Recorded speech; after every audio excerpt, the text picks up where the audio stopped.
目前，伊朗革命卫队指挥官苏莱曼尼已经被美军刺杀身亡了1周年之久。然而，伊朗人心中的反美情绪依然有增无减。面对来势汹汹的美国海军，伊朗方面仍然保持着非常强硬的态度。近日，伊朗方面的一个举动再次引发了美国人的担忧。据美国军事观察网站报道，伊朗方面预计在今年年底开始大规模生产新型的哈杰卡塞姆超音速巡航导弹。据了解，伊朗是为了纪念1年前被美军刺杀的反美英雄苏莱曼尼，才将这款新型导弹命名为哈杰卡塞姆。这款导弹的射程为1400至1800公里。根据美国媒体的介绍，它将可以打击整个中东目标，其中包括横跨波斯湾地区的美军军事设施以及以色列的目标。根据公开的消息，我们可以得知，与哈杰卡塞姆超音速巡航导弹共同面世的还有一款导弹。这款导弹以阿布马赫迪穆罕迪斯来命名的。由此可见，伊朗人心中复仇的欲望正在高涨，伊朗很有可能是在动真格的了。众所周知，在美军刺杀伊朗革命卫队指挥官之前，美军就在波斯湾地区扩展了他们的军事力量，在该地区部署了 B-52H 战略轰炸机和 F-22战斗机以及爱国者防空导弹系统。然而，伊朗方面并没有对此感到非常害怕，依然是一种非常强硬的态度面对美军。等到伊朗革命卫队指挥官苏莱曼尼被美军刺杀之后，伊朗方面的态度就变得更加强硬了。此前，伊朗方面为了帮助苏莱曼尼报仇，袭击了多个美国部署在中东地区的军事基地。不仅如此，伊朗方面还做出了用11艘军舰骚扰美军军舰的疯狂举动。在这次骚扰中，伊朗方面无视美军警告，多次在非常近的距离以高速掠过美军军舰。值得关注的是，当时伊朗军舰离美军军舰的距离不超过10米。不得不说，伊朗方面的这一举动的确非常危险，稍不留神可能就会擦枪走火。但是令人疑惑的是，伊朗与美国的军事实力相差太大，为何伊朗方面还敢对美军如此强硬呢？据军事观察人士分析，伊朗之所以对美国的态度如此强硬，很大一部分是因为他们有军事强国在暗中相助。显然，这个军事强国很有可能就是俄罗斯。此前，就在伊朗武器禁运即将结束的时候，伊朗方面就声称要与俄罗斯达成防务关系，并且此前也有各种消息指出，俄罗斯在这几年内一直在暗中帮助伊朗，所以说伊朗方面才会对美国如此强硬。此外，还有一个非常重要的一点是，伊朗的强硬态度很可能与中国也有关联。前不久，伊朗方面的军火库遭到曝光，他们的军火库中就有很多是基于中国导弹发展而来的新型导弹，所以说伊朗强硬的态度也取决于中国。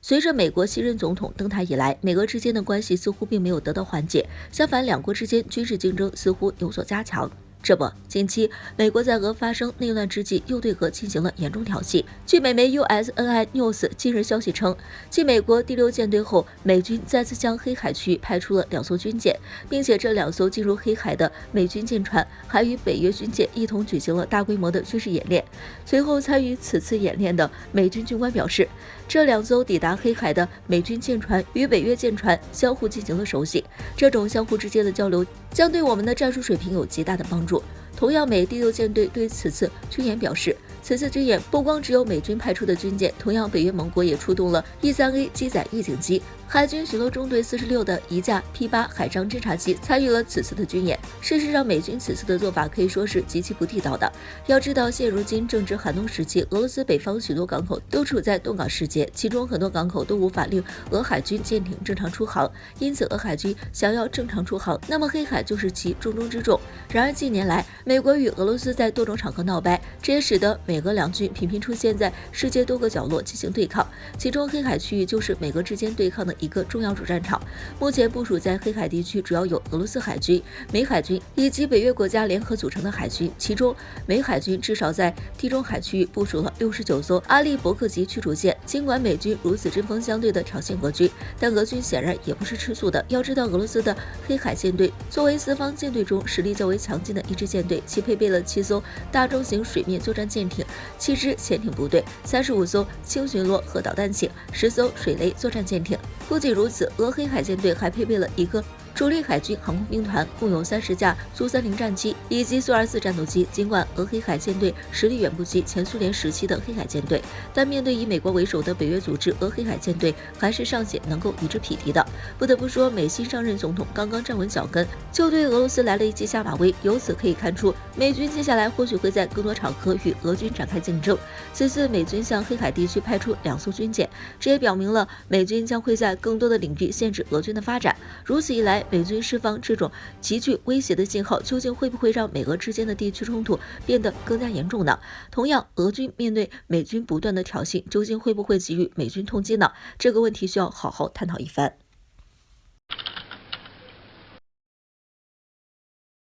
近年来，美国海军一直在亚太地区持续不断的给周边大国施加压力。近日，美国海军再次派出了他们的罗斯福号航空母舰打击群进入到我国的周边海域，并进行了一系列的军事任务。不得不说，美国海军的这一疯狂举动确实能够让人嗅到一丝危险的气息。然而，就在美军航空母舰到来之际，我国也做出了相应的准备。据媒体报道，根据最新的卫星图像显示，中国正在继续加强海南省海军和空军的力量建设。据了解，中国在过去的1年里，在海南省建造了一座可以容纳航空母舰的干船坞，以及在当地军事基地部署了更多的反潜机和预警机。由此可见，中国正在积极地做好面对随时可能会发生冲突的准备。不仅如此，面对美国海军来势汹汹的罗斯福号航空母舰打击群，我国也做好了准备。该媒体表示，中国解放军已经将山东号和辽宁号航空母舰部署到了海南榆林海军基地，并且第2艘055型万吨驱逐舰也已经部署到了我军的南海舰队。除此之外，还有一艘军舰特别引人注意。这艘引人注意的军舰就是我国自主研发的一艘075型两栖攻击舰。辽宁舰和山东舰部署在海南榆林军事基地不足为奇。055万吨驱逐舰在我国南海舰队也很正常，毕竟有外界传言它是我国航空母舰的带刀侍卫，所以说它的出现也理所应当。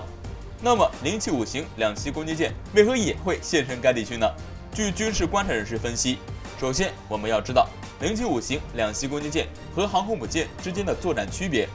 虽然说两种军舰都是军机的母舰，但是航空母舰通常作为远海战争的一种大型的水面作战装备。虽然说我军的辽宁号和山东号航空母舰的一些性能可能不及美国海军的罗斯福号航空母舰，但是如果我国双航母战斗群同时与美国海军交战的话，那么以他们的战斗力来对付美军是绰绰有余的。然而，两栖攻击舰主要的作用适用于两栖作战，适合在狭小的海域地区进行作战。所以说，075型两栖攻击舰可以在我军其他军舰与美国海军进行交战的时候进行其他的作战任务。然而，具体进行什么我们就无从得知，所以大家不妨可以猜测一下。毕竟我国现在亟待解决的重要任务并不多。不得不说，我军将辽宁舰、山东舰以及075型派往海南地区的这一举动大有深意。虽然说我军与美军之间的互动是比较安全的，但是也不排除美国海军会做出更进一步的举动，所以我们仍然不能掉以轻心，只有做好了准备，才能更好的应对随时可能会发生的事件。